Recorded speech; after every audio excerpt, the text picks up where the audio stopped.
Hello everyone, welcome back to my channel green genetics. तो photosynthesis में हमने almost सारे ही मेजर पाथवे कवर कर दिए हैं। आज हम जो देखेंगे वो है CAM pathway, crassulacean acid metabolism. CAM pathway mostly जो पाया जाता है वो होता है डेजर्ट प्लांट्स में, या फिर जो प्लांट्स जो सेमी एरिड और एरिड कंडीशन में होते हैं, जहाँ पर वाटर स्कैरसिटी मोस्टली होती है, वहाँ पर कैम प्लांट्स मोस्टली पाए जाते हैं और उनमें कैम साइकिल चलती है, कैम पाथवे चलता है। इसका दूसरा नाम है dark CO2 fixation. Dark CO2 fixation मतलब ये रात में एटमॉस्फेरिक CO2 को फिक्स करता है। और फिर है टेम्पोरल डबल CO2 फिक्सेशन। एक और टेम्पोरल का मतलब है डिफरेंट टाइम, मतलब नाइट और डे, दो डिफरेंट टाइमिंग में ये दो बार CO2 फिक्सेशन करता है। एक हो गई एटमॉस्फेरिक CO2 और दूसरा मेटाबॉलिक CO2। इसको CO2 कंसंट्रेशन मैकेनिज्म भी बोलते हैं, जैसा कि हमने C4 प्लांट्स में देखा। एक्चुअली कैम पाथवे और C4 पाथवे में बहुत सिमिलरिटी है, मतलब मेन जो एंजाइम्स मोस्टली यूज़ होते हैं वो सेम ही है। बस इसमें एक डिफरेंस मेन वो है कि जो C4 पाथवे है उसमें बंडल शीथ सेल और मेसोफिल सेल्स होते हैं, दो तरह के सेल्स होते हैं, हमने पढ़ा था। उसमें स्पेशल होता है इन C4 प्लांट्स में क्या होता है, स्पेशल डबल CO2 फिक्सेशन होती है। मतलब दो डिफरेंट स्पेस, मतलब एक मेसोफिल सेल और दूसरा बंडल शीथ सेल्स, डिफरेंट। एक सेल्स में आपकी एटमॉस्फेरिक CO2 फिक्स होती है और दूसरे में मेटाबॉलिक CO2 फिक्स होती है। लेकिन यहाँ क्या होता है, यहाँ होता है टेम्पोरल, यहाँ डिफरेंट टाइम में होती है। सेल जो होता है वो सेम रहता है, सेल एक ही रहता है, लेकिन टाइम डिफरेंट होता है। एक टाइम मतलब नाइट में एटमॉस्फेरिक CO2 फिक्स होती है और डे टाइम में मेटाबॉलिक CO2 फिक्स होती है। इसीलिए इसको भी बोला जाता है CO2 concentration mechanism. It was suspected by de Saussure in 1804 actually and confirmed by Aubert. और इसका जो नाम कॉइन किया था वो किया था रेंसन एंड थॉमस ने 1940s के अराउंड में किया था। और इसको जो इन्होंने देखा था एक्चुअली क्रैसुलेसी फैमिली में देखा था, इसलिए इसका नाम पड़ा क्रैसुलेशियन एसिड मेटाबॉलिज्म। ये एसिड मेटाबॉलिज्म नाम इसलिए पड़ा क्योंकि इसमें इन्होंने डिफरेंट एसिड का कंसंट्रेशन ऑब्जर्व किया, मतलब डिफरेंट टाइम में कंसंट्रेशन देखी इन्होंने कि एसिड एक टाइम पे एसिड की कंसंट्रेशन बढ़ रही है और दूसरे टाइम पे एसिड की कंसंट्रेशन कम हो रही है। मतलब नाइट टाइम में कंसंट्रेशन एसिड की बहुत ज़्यादा है और डे टाइम में कंसंट्रेशन कम हो रही है। तो उन्होंने देखा कि एसिड मेटाबॉलिज्म हो रहा है किसी तरह से, इसीलिए इसका नाम दिया गया क्रैसुलेशियन एसिड मेटाबॉलिज्म। जो मोस्ट कॉमन प्लांट्स है वो कौन से हैं, pineapple, agave, cactus, orchid, euphorbia. इनमें से जो पाइनएप्पल है वो कॉन्स्टिट्यूटिव कैम पाथवे इसमें ऑब्जर्व किया जाता है, मतलब ऑब्लिगेट कैम प्लांट है, इसमें हमेशा ही कैम पाथवे ऑब्जर्व किया जाता है। और कुछ है जैसे यूफोर्बिया है, इसमें डिपेंड करता है कि कैम पाथवे चलेगा या C4 या C3। तो ये है फैकल्टेटिव कैम प्लांट। कई बार क्वेश्चन ऐसे भी आ जाता है, पाइनएप्पल का एग्जांपल होगा वहाँ पे, मतलब ऑप्शन में पाइनएप्पल होगा और फिर पूछा गया होगा कि ये कॉन्स्टिट्यूटिव कैम प्लांट है या फिर फैकल्टेटिव कैम प्लांट है। इस तरह से पूछे जाते हैं क्वेश्चंस कई बार। बाकी हिस्ट्री पर इतने ज़्यादा इसका क्वेश्चंस नहीं पूछे जाते हैं, बस नेमिंग पे या प्रॉपर्टीज़ पे क्वेश्चंस पूछे जाते हैं। कैम प्लांट्स की जो डिफरेंट प्रॉपर्टीज़ होती है उन पे क्वेश्चंस कई बार पूछे जाते हैं। चलिए अब देखते हैं हम इसका मेन पाथवे जो है वो कैसा है। तो ये देखिए कैम पाथवे, मेन पाथवे में क्या है, एक तो देखो डार्क टाइम, नाइट टाइम, और एक लाइट, डिफरेंट टाइम में, इसलिए इसे टेम्पोरल बोला गया है।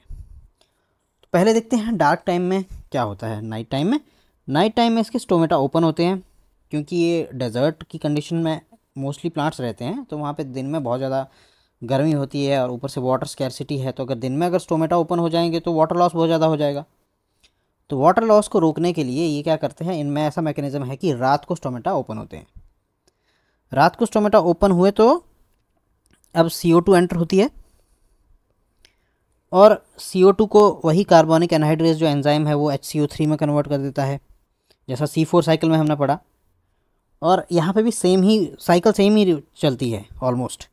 यहाँ पे भी फॉस्फेनॉल पायरुवेट जो है वो एक्सेप्ट करता है ये HCO3 को और कन्वर्ट कर देता है पेप्केज एंजाइम इसको ऑक्सैलो एसीटेट में। 3 कार्बन कंपाउंड से अब ये 4 कार्बन कंपाउंड में कन्वर्ट हो गया।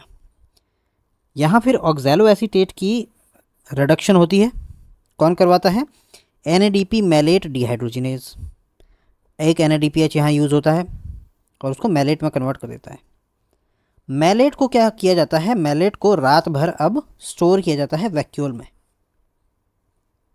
वैक्यूल में स्टोर किया जाता है एज अ मैलिक एसिड। ये तो था फर्स्ट फेज़, ये रात में हो रहा था फर्स्ट फेज़। जो कैम्प्स पाथवे है वो 4 फेजेज़ में ऑपरेट करता है। फर्स्ट फेज़ में ये सारा कंप्लीट हो गया नाइट टाइम में। अब जो सेकंड फेज़ है वो ट्रांजिशन फेज़ होता है। जब मॉर्निंग होती है उसको ट्रांजिशन फेज़ हो जाता है। उसमें क्या होता है? उसमें रिब्यूस्को की एक्टिविटी, यहाँ पे रिब्यूस्को की एक्टिविटी कम है, यहाँ पे रिब्यूस्को की एक्टिविटी कम है नाइट टाइम में, और पेप्केज की एक्टिविटी ज़्यादा है नाइट टाइम में। अब जब ट्रांजिशन होगी तो ट्रांजिशन ये होगी कि रिब्यूस्को की एक्टिविटी बढ़ जाएगी थोड़ी और पेप्केज की एक्टिविटी कम हो जाएगी। स्टार्टिंग होता है ये ट्रांजिशन में। फिर आता है थर्ड फेज़। थर्ड फेज़ में क्या होता है? मैलिक एसिड को कन्वर्ट कर दिया जाता है मैलेट में। ये दिन का समय है। अब दिन के समय में ये 2 डिफरेंट सेल नहीं है, ये एक बात ध्यान रखनी है, ये डिफरेंट सेल नहीं है, ये डिफरेंट टाइम है। सेल सेम सेल में डिफरेंट टाइम में क्या हो रहा है वो है दिखाया गया है। मतलब ये पहुंचता नहीं है, ये एक्चुअली यही है, लेकिन जब बस जो मॉर्निंग टाइम है उसमें अब ये मैलेट में कन्वर्ट हो गया है।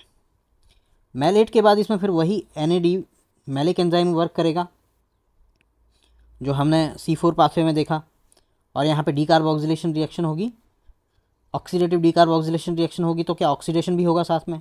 यहाँ एक NADPH यूज़ हुआ था तो यहाँ एक NADH बन गया, ऑक्सीडेशन हुई क्योंकि।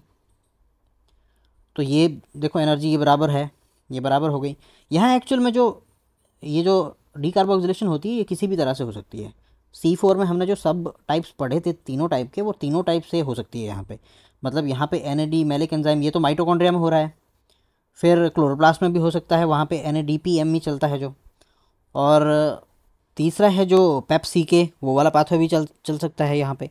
तो सभी तरह से यहाँ पे CO2 दिन के टाइम में रिलीज़ होती है और ये CO2 फिर रिब्यूस्को के लिए अवेलेबल होती है। अब यहाँ पे रिब्यूस्को की कंसंट्रेशन बढ़ गई है, एक्टिविटी बढ़ गई है, और पेप्केज जो है वो कम हो गया है दिन के टाइम, और रिब्यूस्को की बढ़ गई है कंसंट्रेशन और एक्टिविटी, तो केल्विन साइकिल चलेगी। केल्विन साइकिल से यहाँ पे फिर स्टार्च प्रोड्यूस हो गया। यहाँ पे क्योंकि जितने भी ट्रायोज फॉस्फेट थे, शुगर्स थी, उन्होंने स्टार्च बना दिया। ये दिन के समय में हो गया है। फिर वापस जो फोर्थ वाला होता है उसमें फिर से ट्रांजिशन होती है।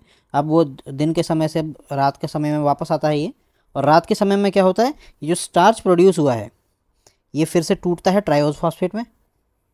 ट्रायोज फॉस्फेट से फिर फॉस्फेनोल पायरुवेट बनता है, और यही फॉस्फेनोल पायरुवेट फिर अवेलेबल हो जाता है वापस से पेप्केज के लिए, इस रिएक्शन के लिए।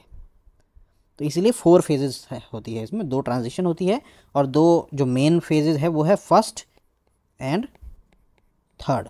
ये मेन फेजेस है, और जो ट्रांजिशन है वो सेकंड और ये फोर्थ। तो इस तरह से ये साइकिल चलती है। अब एक बार रेगुलेशन भी देख लेते हैं, जो पेप्केज एंजाइम है उसका रेगुलेशन कैसे होता है।